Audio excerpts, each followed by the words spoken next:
அல்ஹம்துலில்லாஹ். இல்லாமல் அல்லாஹுடைய மகத்தான கிருபை, அல்லாஹுடைய வேதத்தையும் அந்த வேதத்தில் உள்ள செய்திகளையும் உள்ளடக்கிய கோடைகால பயிற்சிகள் சிறுவர்களுக்காக ஒடுக்கப்பட்டது. அந்த கோடை காலத்தை நாம் நல்ல முறையில் பயன்படுத்த வேண்டும் என்பதற்காக பள்ளிக்கூடங்கள் விடுமுறை என்றால் சிறுவர்கள் பிள்ளைகளுடைய நேரங்கள் வீணாகிவிடக்கூடாது. அது வெறுமனே விளையாட்டாக போய்விடக்கூடாது. அது ஒரு வினையாக இருக்க வேண்டும் என்பதற்காகத்தான் நாடு முழுவதும் கோடைகால வகுப்புகள் நடைபெற்று வருகிறது.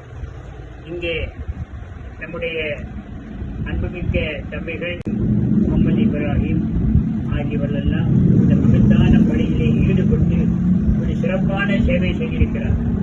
இந்த மக்தபினுடைய அவசியம் இருக்கிறது. ஒரு முக்கியமான விஷயத்தை நம்ம தெரிந்து கொள்ள வேண்டும்.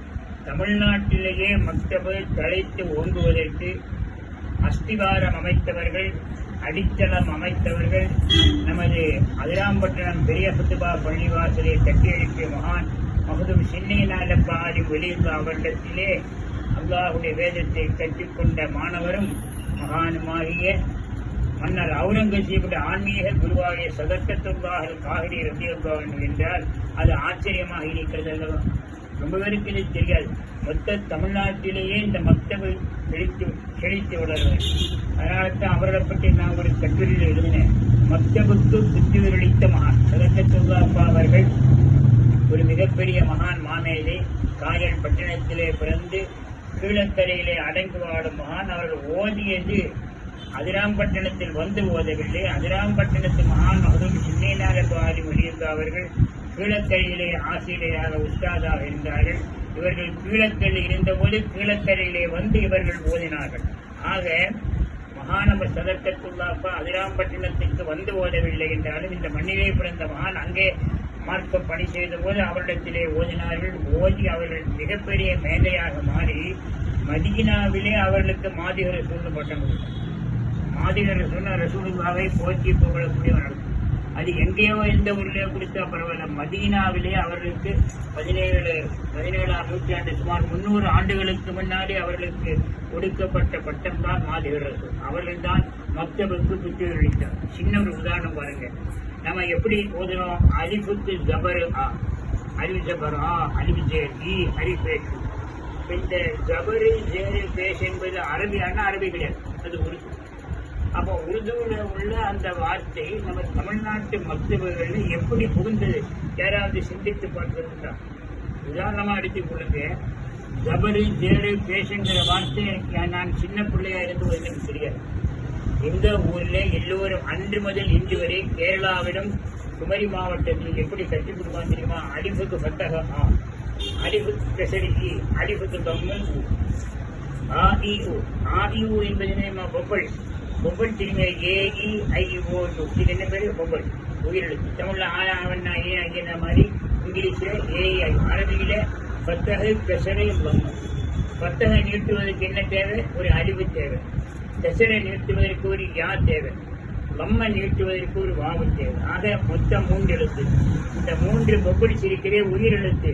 அந்த உயிரெழுத்துக்கு நம்ம ஊரில் மட்டுமல்ல, மொத்த தமிழ்நாட்டில் நாங்கள் திருநெல்வேலியிலிருந்து சென்னை வரையிலும் ஜபர் ஜேர் பேஷ் சொல்லிக் கொடுக்குறோம்.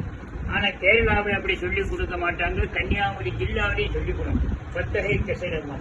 இந்த மாற்றத்தை ஏற்படுத்தி தமிழ்நாடு முழுவதும் மக்தபை தழைக்க வைத்த மகான், அந்த மகானுடைய உஸ்தாது பிறந்த மண்ணிலே நாம் இப்போது மக்தபை பற்றி சிந்திக்க வேண்டும். மிக முக்கியம் மக்தபுடைய அவசியம். அதாவது ஒரு காலம் இருந்தது, 17ஆவது நூற்றாண்டில் போர்ச்சுகீசியன் தமிழ்நாட்டில் படையெடுத்தான். முஸ்லிம்களுடைய சின்னங்களை எல்லாம் அழித்தான். அப்படி அவன் சின்னங்களை அழித்த போது அவன் என்ன நினைத்தான்னா, குர்ஆன் மதரசாக்களை ஓய்க்கணும், அது இல்லாமலாக பள்ளிவாசலை அடிச்சுட்டு அவன் வீடுகளில் தொழுவான். முஸ்லிம்களை பொறுத்தவரை கிறிஸ்தவர்களுக்கு சர்ச்சில் போய் தான் தொழணும். ஆனால் முஸ்லிம்களுக்கு பள்ளிவாசல் அடித்த வீடுகளில் தொழுவாங்க. அதனால இஸ்லாம் தலைத்து விளங்குவதற்கு அடிப்படை காரணமே இந்த குர்ஆன் மதரசா, அதாவது மக்தபு. அதனால மக்தபை அழிக்க முயற்சித்து அழித்துட்டாங்க. கொஞ்ச காலமாக தமிழ்நாட்டில் மக்தபை இல்லாமல் கடைசியில் சதக்கத்துல்லாஹ் டெல்லிக்கு போய் மன்னர் அவுரங்கசீபை சந்திச்சு தமிழ்நாட்டில் போர்ச்சுகீஸை படையெடுத்து மக்தபே இல்லாமல் போயிட்டு அதை மீண்டும் உருவாக்கணும். இங்கே ஆலிம்கள் அனுப்பணும். டெல்லியிலிருந்து 100 ஆலிம்கள் தமிழ்நாட்டுக்கு வரும். அப்படி தமிழ்நாட்டுக்கு வந்த 100 ஆலிம்களை மகான் சதக்கத்துல்லாஹ் வரவேற்று ஒவ்வொரு ஏரியாவாக அனுப்புகிறார். ஷாஃபி ஹனஃபிங்கிற வித்தியாசம் இல்லாமல் எல்லாருக்கும் ஒரே குர்ஆன் தானே, ஒரே எஸ்என்எல் குர்ஆன் தானே. அப்படி அவர்கள் அனைத்து இந்த கல்வி உருவாக்குகிறார்கள். அருமையான தம்பிகளே, நீங்கள் இந்த வேதத்தை தெளிவாக தெரிந்திருப்பீர்கள். அது போக அடிப்படையாக ஓதுவது மட்டுமில்லை, அடிப்படையாக நம்முடைய செய்தி தெரியணும் அல்லவா. இஸ்லாத்தின் கடமைகள் எத்தனை, ஈமானின் கடமைகள் எத்தனை, எம்பெருமான் சொல்லப்பட்டுள்ள முக்கிய குறிப்பு, அவருடைய தாய் பேரு, தந்தை பேரு, அவருடைய தலைமுறை, இப்படி எல்லாம் நீங்கள் தெரிஞ்சுக்கணும்.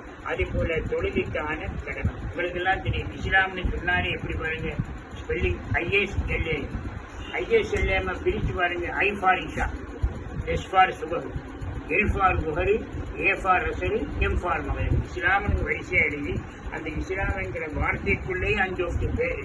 இந்த மாதிரி உள்ள விஷயங்களாம் நீங்கள் கற்றுக்கொண்டிருக்கீங்க. அல்லாஹ் தஆலா உங்களுடைய நினைவாற்றல் உங்களுக்கு நல்ல மன சக்தி மட்டுமல்ல, உங்களுடைய பெற்றோர்களுக்கு துவா செய்கிற பிள்ளைகளாக நீங்கள் மாற வேண்டும். மெயினாக நீங்கள் என்ன செய்யணும், நான் கூட சின்ன பிள்ளைகளுக்கு சொல்லி கொடுத்தேன், ரப்பி ஜிதினி பில்மா, ரப்பி ஜிதினி பில்மா, ரப்பி அபிலி. இந்த மாதிரி இறைவா அறிவை பிரித்திடுவாய், இறைவா ஞானம் தந்தருவாய். இதுதான் நம்முடைய அடிப்படை. அவளை பெற்றோருக்கான துவா நீங்கள் மனப்பாடம் பண்ணிப்பீங்க. என்னது ரப் ரஹம்ஹுமா கமா ரப்பயானி சகஜன். அந்த அடிப்படையில் நீங்கள் கல்வியை பெருக்குவதற்காக ஒரு துவா, அதை போல பெற்றோருக்கு நல்ல பிள்ளையாக அமைந்து அவருடைய மறுமை வாழ்வுக்கு ஹயாத்தோடு இருந்தால் நல்ல ஆரோக்கியத்தோடு வாழ வேண்டும். பெற்றோர்கள் ஹயாத்தில் இருந்தால் நோய் நொடி இல்லாமல் ஆரோக்கியமாக வாழணும்.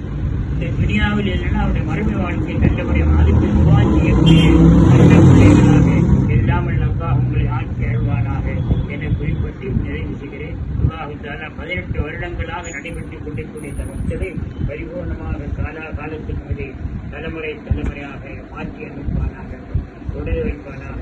ஆகிர் தஅவானா அல்ஹம்துலில்லாஹி ரப்பில் ஆலமீன். அஸ்ஸலாமு அலைக்கும் வரஹ்மத்துல்லாஹி வபரகாத்துஹு.